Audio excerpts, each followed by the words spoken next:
طلبة المرحلة الإعدادية ازيكم عاملين ايه يا شباب؟ أولا كل سنة وانتم طيبين بمناسبة العام الدراسي الجديد. السنة دي إن شاء الله احنا رافعين شعار قادرين نقفلها. قادرين نقفل ايه؟ الدراسات الاجتماعية. يا مستر هنقفلها ازاي؟ ده أنا عندي التواريخ بتخش في بعض.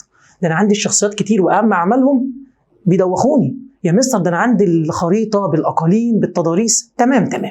طيب عزيزي الجغرافي الجميل، لازم تعرف إن مفيش مادة سهلة، ولكن اللي بيسهل مادة عن مادة هي الطريقة اللي انت بتذاكر بيها، وده اللي ان شاء الله احنا ناويين نركز عليه السنة دي. هيبقى عندنا طريقة نقدر من خلالها نذاكر مادة الدراسات الاجتماعية بفرعيها سواء كان التاريخ او الجغرافيا، ونهضم الكلام ده كله. ولو انت عرفت الطريقة وذاكرت الطريقة دي كويس، الدراسات بالنسبة لك هتبقى تحت السيطرة.